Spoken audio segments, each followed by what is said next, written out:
नमस्कार। आजकल आप देख रहे हो कि जब भी किसी बड़े को कोई बात कहते हैं कि जमाना में ऐसे चेंज हो रहे हैं तो इसको चेंज कर लो, लेकिन वो पुरानी बातों को ही पकड़े रहते हैं। जब भी कहते हैं कि हमारे टाइम में ऐसा होता था, हम जब पढ़ते थे तो ऐसा होता था, लेकिन उनको भी जमाने के अनुसार बदल लेना चाहिए। मैं आपको एक छोटी सी कहानी सुनाता हूँ। ये कहानी आपने सबने सुनी होगी पहले बचपन में कि एक बार एक टोपी बेचने वाला था, वो टोपी बेचता था और जब वो घर वापस आ रहा था तो बीच में थक गया।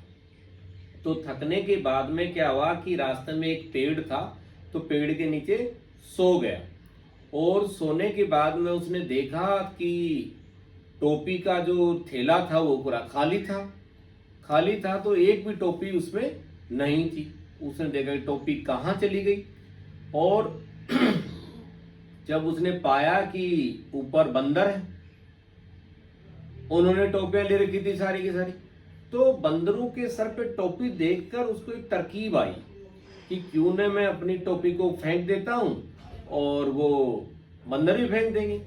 अब उसने क्या किया कि अपनी टोपी को फेंका, तो वही चीज देखकर बंदरों ने भी टोपी फेंक दी। और फिर बाद में उसने क्या किया कि अपनी बाकी जो फेंकी हुई टोपियां थी वो सारी इकट्ठी करके अपने थैले में भर ली और चला गया। अब कई वर्ष बीत गए, कई साल बीत गए।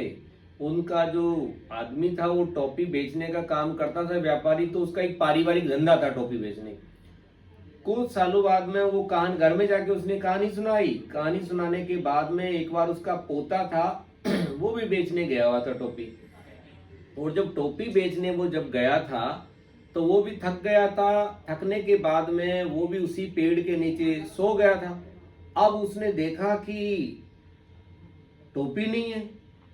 फिर वही सीन वापस से हुआ कि बंदरों ने टोपी ले रखी थी और उसने अपनी दादाजी की बताई हुई तरकीब सोची कि दादाजी ने ये बताया था कि मैंने जब बंदरों के सर पे टोपी देखी तो टोपी फेंक दी थी अपनी सर की।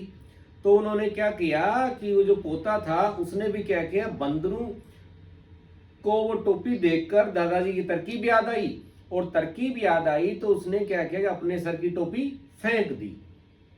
तो नीचे से ऊपर से एक बंदर आया। बंदर आके उसने एक टोपी ली और उसके एक थप्पड़ मार के बोला ये पुरानी तरकीब थोड़ी चलेगी। बोला हमारे भी दादाजी थे उन्होंने भी ये तरकीब बताई थी कि ऐसा कभी मत करना।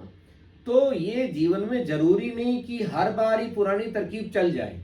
हमें समय के साथ अपने आप को अपडेट करते रहना चाहिए। एक पुरानी चीज को पकड़ कर नहीं रहना चाहिए। मैं अपने जीवन में बहुत सारी चीजें देखता हूँ कि जो हमारे से बड़े हो गए उनको जब कहते हैं कि ये जो ट्रेडिशन है इनमें बदल लो, खान पान में कुछ बदल लो, लेकिन वो एक ही बात कहते हैं कि पहले ऐसा होता था, रिश्तों में ऐसा होता था। एक बार कहते ही मान जाते थे। लेकिन हम सभी को समय के हिसाब से अपने आप में परिवर्तन करना चाहिए, और प्रकृति के अंदर सबसे बड़ा सच परिवर्तन है। इसलिए मेरी सभी से एक गुजारिश है कि समय के साथ साथ अपने आप को अपडेट करते रहिए, और अपडेट करेंगे तो कहीं भी कोई दिक्कत नहीं आएगी। और जीवन में अपनी परिस्थितियां क्यों अनुसार जो लगता है कि इसके अनुसार ऐसा अपडेट करना चाहिए, ये टेक्नोलॉजी है इसमें अपडेट करना चाहिए, उसके अकॉर्डिंग अपने आप को अपडेट करें और सदैव मस्त रहें, खुश रहें, स्वस्थ रहें। Thank you very much.